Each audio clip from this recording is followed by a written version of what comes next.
It's Brian and Pam. That is the Cheshire Voice. Spectacular. I love it. It's a group of young people who were singing at the Cheshire Fall Festival this past weekend, and their vocal teacher, Lori Fine. And it's called Cheshire Voice. So if you want to have some vocal lessons and sing a jingle for our podcast, Not a Podcast, then call Lori Fine at Cheshire Voice. Thank you, Cheshire Voice. Sounded great, didn't Love it? it. Love was it. Outside, and it was just spontaneous, and they just came up with that and sang it. It was great. Terrific.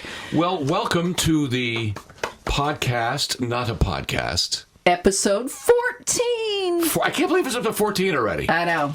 Our email address is icecreamsodact@gmail.com. Please use it. You can find us on Facebook and YouTube. On YouTube, go to the search box in all one word, Ice Cream Soda CT, hit search, and all our episodes in our channel will come up. And make sure you subscribe. It's free. And on Facebook, just type in Brian and Pam Ice Cream Soda CT, and boom, there's more information. Any new information on some of the things we talk about, we'll list it right there on our Facebook page. And the weather.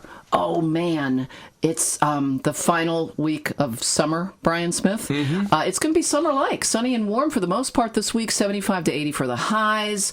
Fall begins Monday the 23rd at 3:50 a.m. Eastern Time. Set your clock. Thanks for warning me. I'm going to sit inside with the shades drawn. I know. It's funny you should mention the weather because we just did the Cheshire Fall Festival this past weekend, and it was about 60 degrees in the morning. It went up to about 72 degrees in the afternoon. Last year and the year before, it was in the 90s. On that day. Wow. So okay. we can get temperatures in the 90s in September. Absolutely. And, you know, the climate is kind of shifting. It's a little cooler in the spring, a little warmer in the fall now. Yeah. And the big thing is let's keep the hurricanes away. As long as they go out to the Atlantic Ocean, let Newfoundland deal with the hurricanes. Blowing them away. All right. So on today's program, Episode 14, we have audio from Kelly from Kelly's Cone Connection. Yeah, you and I are going to be celebrity scoopers. That's right. Yeah, better for an ice cream place than for a veterinarian. We'll find out more from Kelly. Also, Kathy from West Haven. Brian, talk about this a little bit. Yeah, this is the West Haven Community House fundraiser. It's Walk and Stroll. It's going to be great, and it's a day of food and music on Saturday. Kathy from the West Haven Community House will have more on that, and also Liz Hindinger from Hindinger Farm will be with us. A couple of events out there. It's always a lot of fun. Okay, Brian Smith, it's time for This Week in Music History. Pam, it's true. I didn't ask anything. Oh, okay. Big money, big money. Okay. What's coming up? Well, Brian, this week in 1931, the first long-playing record, LP, a 33 1/3 RPM recording, was demonstrated at the Savoy Plaza Hotel in New York City by RCA Victor. The venture, however, was doomed to fail due to the high price of the record player, which started around $95, which was about $1,140 in today's dollars. Wow. So that was like buying an iPhone back then. That's a lot of money. Yes. So that idea went by the wayside until 1948. This week in 1960, Chubby Checkers, The Twist, was number one. It's only one of the few times that was actually on the charts, hitting number one. 1963 this week, Bobby Vinton started a 3-week run at number one with Blue Velvet. This week in 1967, The Doors were banned from The Ed Sullivan Show after Jim Morrison broke his agreement with the show's producers. Jim Morrison said before the performance he would not sing the words, "Girl, we couldn't get much higher," from Light My Fire, but he did anyway. The Doors also performed their new single, People Are Strange. This week in 1968, Led Zeppelin started recording their debut album in London. This week in 1969, based on the comic book TV series Archie and His Friends, the Archies started a 4-week run at number one with Sugar Sugar. 4 weeks that song was number one. Still can't get it out of your head. I can. This week in 1970, Diana Ross started a 3-week run at number one with Ain't No Mountain High Enough, her first solo number one since leaving the Supremes. 2 deaths this week in music history. In 1970, Jimi Hendrix was found dead. And in 1973, it was Jim Croce who was killed in a plane crash. This week in 1974, Barry White went up to number 1 on the charts with Can't Get Enough of Your Love, Baby. Oh, baby. This week in 1976, one-hit wonders Wild Cherry started a 3-week run at number 1 with Play That Funky Music. Giving a song to every wedding DJ in the world to play at every single wedding. And this week, back in 1976, the Captain and Tennille musical variety show premiered on ABC TV. And this week in 1979, the Sugar Hill Gang's Rapper's Delight was released. It was 1981. You should read this because you went to this. I actually was there. It was back in 1981. Simon and Garfunkel got together for a concert in New York Central Park. Over 400,000 fans were at the show, and I was one of them. No kidding, but you were just like 5 or 6 years old. That's correct. Yeah. And also back on the same week in 1981, the Rolling Stones album Tattoo You started their 9-week run at number 1. And this week in 1985, the first Farm Aid benefit concert was held before a crowd of 80,000 at the Memorial Stadium in Champaign, Illinois. Back on this week in 1986, Huey Lewis and the News started a 3-week run at number 1 with their song Stuck With You. And this week in 2001, a tribute to heroes was aired commercial-free on most of the major U.S. TV networks. The live program, I remember it well, organized to raise money following the terrorist attacks. And Neil Young, Tom Petty, Paul Simon, Billy Joel, U2, Springsteen, and Pearl Jam, among others, all performed. It's hard to think that was 18 years ago. 18 years, yeah. I have that recorded, you ready? On VHS tape someplace. Do you still have... I still have a couple of VHS players. You yeah. do? Yeah, I do. All right, good to know if I ever need one. In case you need an anchor for a rowboat, I've got some. Do you have a Betamax player, too? No, I wish I did. Brian Smith. Yes, Pam Landry. What's next? Birthdays. Celebrity birthdays. Oh, that's my favorite part of the show. Who was born this week, Brian Smith? A few people. Let me think. Start me out. The guy. You're right. The guy, yes, that guy. What's his name? Well, one person that was born this week who's no longer with us, B.B. King. Oh, I was just going to say B.B. King was born in this week. Yeah, he would have been 94. He's 94. But he passed away in 2015. So he was born... 94 years ago. 94 years before 2015, yes, back then. This week, Jimmy Fallon celebrates his 45th birthday. Amy Poehler, she'll be 48. Country singer Faith Hill turns 52. Another country singer, Trisha Yearwood, is 55 this week. Both members of the Runaways, Joan Jett and Lita Ford, turned 61 this week. And this week, both David Copperfield, the magician, and Debbie Boone, the singer, turned 63. Nile Rodgers turned 67. Connecticut resident. Elvira is 68 this week. Bill Murray turned 69. Actor Jeremy Irons is 71 this week. A couple of people celebrating their number 72. Stephen King, the author, and Don Felder, the former Eagle. This week, Tommy Lee Jones turns 73. Singer Frida Payne, who actually sang 2 different versions of Band of Gold, turns 77. Fannie Flagg. Remember Fannie Flagg? I thought she was dead. She is 78 this week. Oh, good for her. Singer Bill Medley turns 79. As does Frankie Avalon. Actress Sophia Loren turns 85. And finally, this week, Beretta. Robert Blake turns 86 years old. And we both thought he was gone, too. I thought he was gone, but he's not. And sadly, this week, we did lose a couple of musicians. Yeah, first we lost Eddie Money. And then Rick Ocasek from the Cars. Okay, Brian Smith, some things that happened this week in history. Regular history. Oh, excellent. I like this. Regular history. Can I play? You can play. All right. Ding, ding, ding. True. How much do I win? All of this is true. Now, the first thing we start out with is a story that maybe our parents or grandparents, or maybe some of your favorite DJs from the rock stations remember themselves, is the big hurricane of 38. I don't remember it. I don't remember it either. It was a Category 3 hurricane. It slammed into Long Island in southern New England, caused 600 deaths and devastating coastal cities and towns. It was also called the Long Island Express. The Great New England Hurricane of 1938 was the most destructive storm to strike the region in the 20th century. I remember my parents and grandparents talking about this, mostly my grandparents. And one of the things that really kind of stood out was there were so many floods floods that some of the coffins from the graveyards in upstate Connecticut lost Oh. the coffins down the rivers, and they washed up in the shoreline towns. Oh. I remember my mom, who was a little girl in 1938, saying that they had a Fairfield cottage, a summer cottage in Fairfield, which people without money could actually afford to have back then. And that was pretty much destroyed, I think, in the hurricane of 38. We forget that, with our modern forecasting, we know these things are coming up. This was more or less a surprise. Okay, and so this week in 1967, Brian, something interesting happened with The Who. Who? The band, The Who.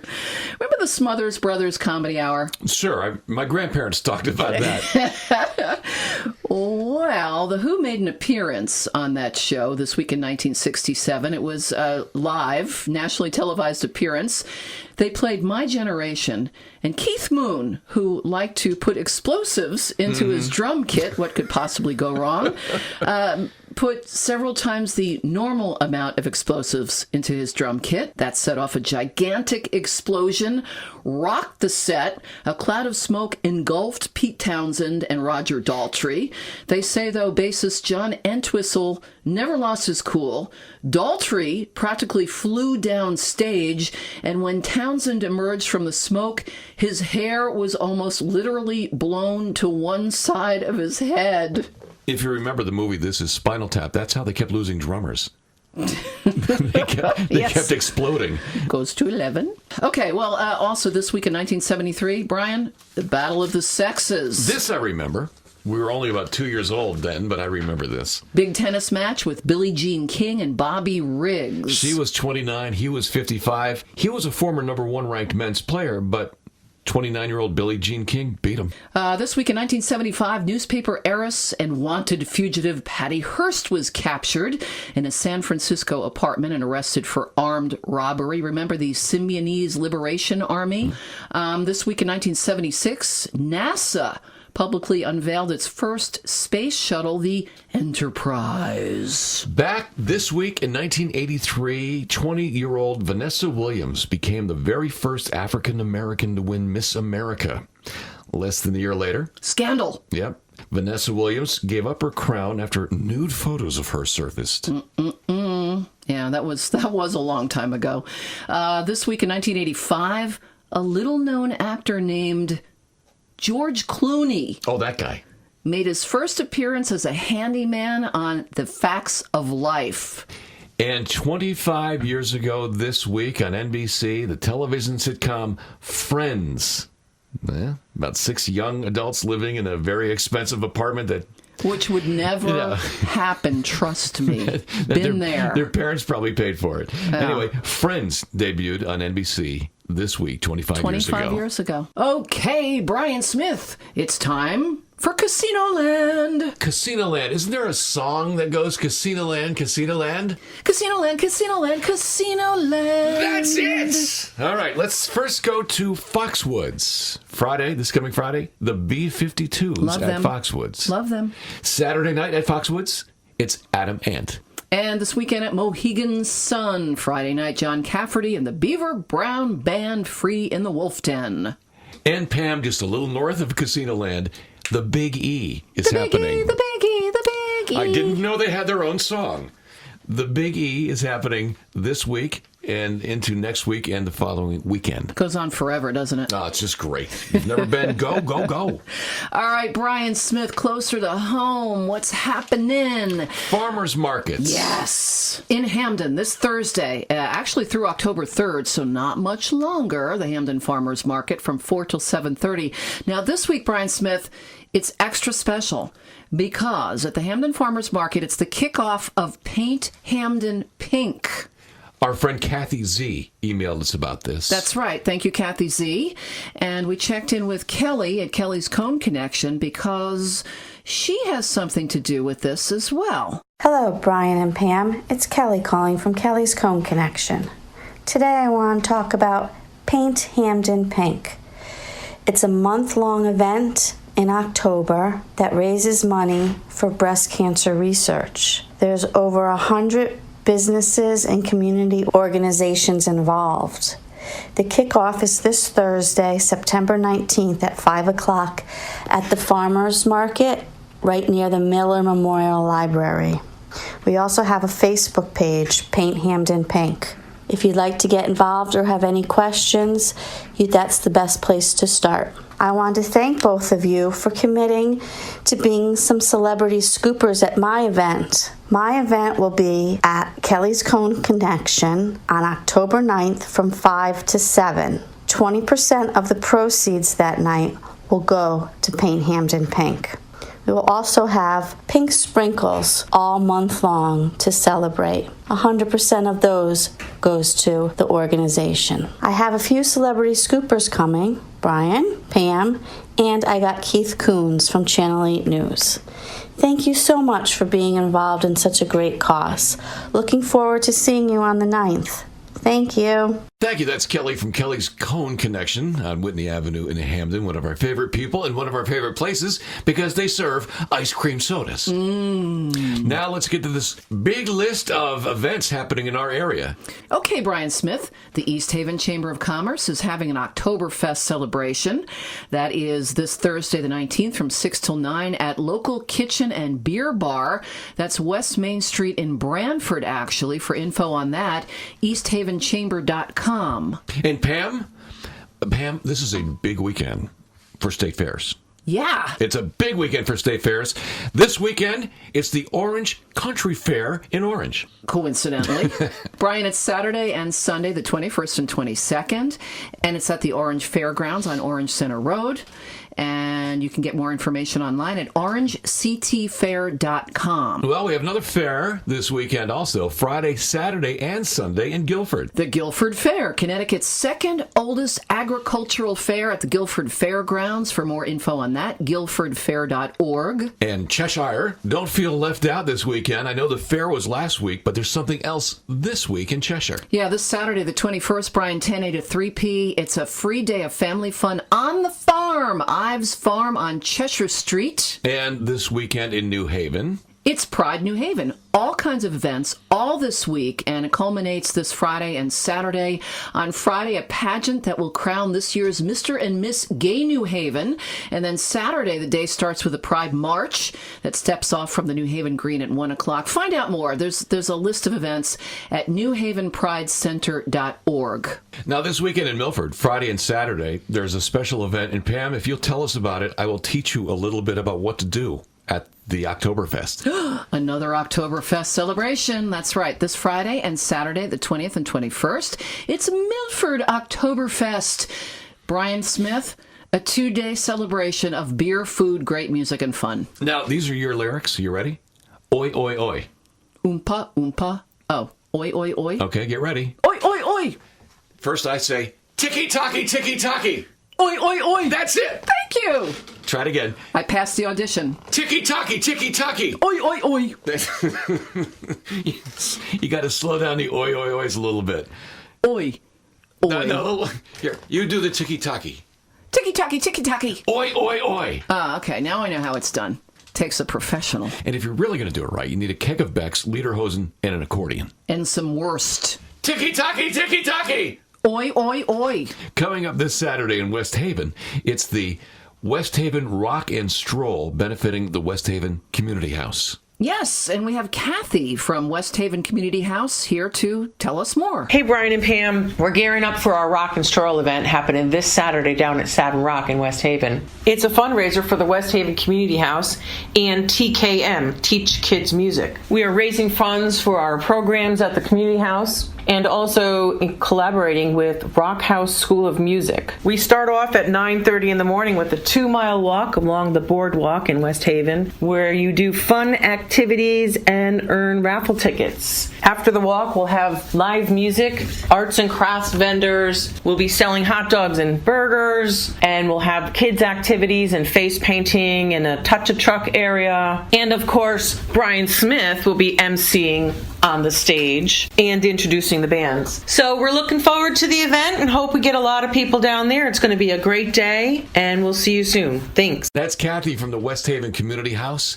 and the fundraiser is this Saturday. I'll be emceeing. We've got bands all day. We've got food and vendors. It's all by the big Savin Rock right there on the beach in West Haven. Okay, Brian Smith, we turn our attention now to North Haven. A couple of events there. Sunday the 22nd, it's the 18th annual Day of Wine, Steins, and Roses from 1 till 4. That's at the Forget Me Not Flower Shop, State Street in North Haven. For info, nhrotary.org. And there's something else happening in North Haven at the library on Monday. That is correct. Monday the 23rd at 6:30 p.m., The Leatherman. Oh, I know stories about him. Oh, boy. In the late 1800s, Brian, a mysterious solitary figure clad in a suit of leather roamed our region for many years. He became known as the Old Leatherman. North Haven Library, Monday the 23rd. Registration required through the library at northavenlibrary.net. Are you hungry? Hamden has a big event for hungry people coming up next week. Oh, yes, Brian. We are off next week. The podcast's on a podcast, taking a week off. So we want to look ahead and mention a few things. Hamden Restaurant Week, September 23rd through the 28th. iloverestaurantweek.com for a list of all the restaurants participating. Also next week in Hamden on Tuesday, September 24th, it's the Hamden Author Series. There are going to be, I believe, 3 different events, and the first one is Tuesday, September 24th, 7 o'clock at Thornton Wilder Hall. To find out more, hamdenlibrary.org. We talked about the Big E happening over the next couple of weeks, but there's another big fair in Connecticut happening. It's the Durham Fair, and that starts next Thursday through Sunday. That's the 26th through the 29th.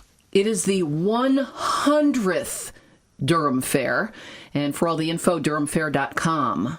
On September 28th, a few more things. It'll be Brooksvale Park in Hamden. Their fall festival from 11 till 4, and for all the information there, brooksvalepark.com. And on September 28th in Madison. Yeah, this is cool. From 10 till noon at Meigs Point Nature Center in Madison, Tom Kelly from the Connecticut Butterfly Association tagging monarchs in the garden outside the Nature Center. That is at Hammonasset Beach. Really cool, It yeah. is. For more on that, you can go to monarchwatch.org. And let's bring it all back to the hills of Hamden, Hindinger Farm. Yes, this Saturday the 21st, it's Sweet Fun at Hindinger, and then October 6th, it's their Fall Festival. We've got Liz Hindinger here to tell us more about both events. Hey, this is Liz Hindinger. We're coming up on my favorite season, which is fall. Fall brings great produce and fantastic views at the farm. We have West Rock changing color on one side and the skyline in New Haven on the other. We have 2 nice events coming up. Sweet Fun at Hindinger Farm, September 21st from 11 to 2. We're going to have Billy Ruger with music, Holy Guacamole, and Moon Rocks Gourmet Cookies for food trucks. Of course, George will be giving tractor rides as well. Our biggest event is our Fall Festival, October 6th from 11 to 4. The band will be Someone You Can X-Ray. We're going to have tractor rides, games, and our apple pie contest, a photo booth, and the balloon guy. Come visit us. There's lots to do. Liz Hindinger, hindingersfarm.com is the website. I love the sound of the tractors. Did you hear that? I heard a tractor in the background. Absolutely. Was she driving a tractor while she was talking to us? She may have been. I love that. Or maybe George was. Well, Pam Landry, speaking of food, it's time for This Week in Food! This Week in Food! This Week in Food. That's what I said. Did you say that? I did. This Week in Food, by the way, we'll kick off with This Week in the UK. Okay. Pip pip. The United Kingdom. This week in the UK, Pam Landry, it's National Cupcake Week. Well, I want to be over in the UK. Why can't they Brexit that over to here? What else you got, Brian? This week, September 16th, is National Cinnamon Raisin Bread Day. Love. This week, here in the United States, it's National Guacamole Day. That's also I like September that too. 16th. This week in these United States, September 18th is National Cheeseburger Day. And this week in these United States, September 20th is National Rum Punch Day. Hey, how about a nice Hawaiian rum punch? Bam! Thank you.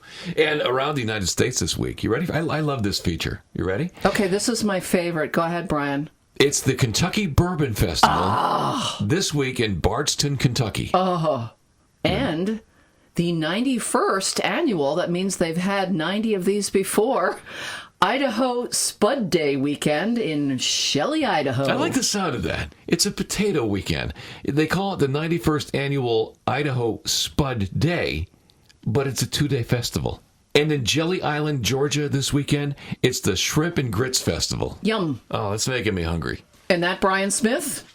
Is This Week in Food. Hey, we had good harmonies. Well, it's not exactly food, but I think you have a story about that woman who ate the ring? All right. I have so many questions about this story, Brian Smith. A San Diego woman named Jenna Evans was having a dream that she and her fiancé, Bobby Howell, quote, were in a very sketchy situation involving a high-speed train and bad guys, unquote, as she described the dream. All right, so that was all a dream. Yes. She continues, quote, Bobby, that's her fiancé, told me I had to swallow my engagement ring to protect it, so I popped that sucker off, put it in my mouth, and swallowed it with a glass of water, unquote. This was in her dream. This is what she did in her dream. Okay, so she was dreaming this, that she had to swallow the engagement ring she was wearing to save it from the bad guys on the train Exactly. in her dream. All right. Exactly. So she woke up the next morning and found her engagement ring was not on her finger. It turned out the part of her swallowing it was not a dream. She actually swallowed her engagement ring. All right, that's nuts. That makes no sense to me. I'm not a doctor, but let me just diagnose that. That's nuts. How, Brian Smith, if you put a ring in your mouth while you're asleep, wouldn't you wake up choking on it? I think that would be tough enough to do when you're awake, but to actually swallow something like that when you're asleep, that's just nuts. That makes no sense to me. No. And what they do? Did they X-ray her? Did they find the ring? Yeah. She went to the doctor, and the doctor decided that letting the ring pass through her naturally. Yeah, no. I don't want to think about that. Was not the best option. No, I don't think that's the best option. She was either. thankful for that because she said she couldn't imagine trying to find it. Yeah. So they did an upper endoscopy and they found it, and happy ending. And she said when they retrieved the ring, they gave it to her fiance, not to her. And now she said she's taking it off before she goes to bed. So they retrieved it by going in through the front door, going that way to get the ring back. I just don't. Yeah. The other way, I'd pawn it off, and I wouldn't tell them the story. Why is this diamond ring so cheap? Don't ask. Just buy it. Brian Smith, before we wrap up episode 14 of Podcast Not a Podcast. You have something else, Pam Landry? I sure do. You know that organization, Wallet Hub? They're always doing these surveys? Yes, they're online, Wallet Hub, and they're very interesting surveys. Yes, in some cases they are. Well, a new one came out recently, Brian Smith. They did a survey to find out what the happiest states are. The happiest states. Is Connecticut on the list? Well, it's one of the 50 states, yes. Would you like to know where it ranked? Connecticut. Yes. It's on the list. Yes, I would like to know. The happiest states of the 50 states, Connecticut came in at number 10. Number 10. I'm going to guess number 10. You'd be right. I win the big money. Does that make you happy? That makes me very happy, but I given the tax situation and just the way politics are, I didn't know we would be number 10. Would you like to know what the states were that came in ahead of us? Well, if we're number 10, I do want to know who the top 9 are above us. Okay, we'll count down to number 1, or count up to number 1, as the case may be. So Connecticut is number 10. Okay, the happiest states. Connecticut, number 10. Number 9, Nebraska. Number 8, Maryland. Number 7, Massachusetts, right up the road. Number 6, Idaho. The 5th happiest state of the 50 states, New Jersey. California came in at number 4.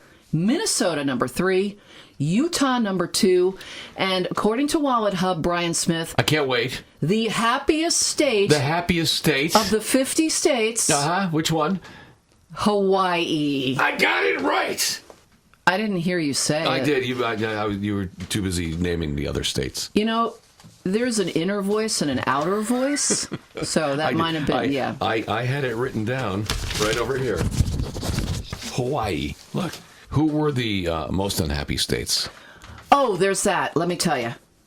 Okay, the bottom 5, which I guess would be the unhappiest states. Number 40. Can I say the numbers? Sure. You've got the information there. I can't wait to find out. Number 46. Louisiana. The happiest states in the United States. At the bottom of the list, number 47. Mississippi. Number 48. Alaska. Number 49. Arkansas. And the least happy state in these United States, and I don't know what the answer is, but the least happy state is? Poor West Virginia. West Virginia was the least happy state in the country. According to Wallet Hub, correct. I'm sorry to hear that. West Virginia, let's work on that for next year. Well, as we wrap things up here, I'd like to give a big thank you to Yetta and all the folks out at the Cheshire Fall Festival that happened this past weekend, and to Lori Fine and her students at Cheshire Voice. And Brian, we're wrapping things up here in the 10th happiest state in the Union. That's our trophy. We get 10th place, but that's better than West Virginia. Again, we'll be off next week. We'll be back with episode 15 of our podcast, Not a Podcast, the week of September 30th. Are we done with this one yet? We are. Goodbye!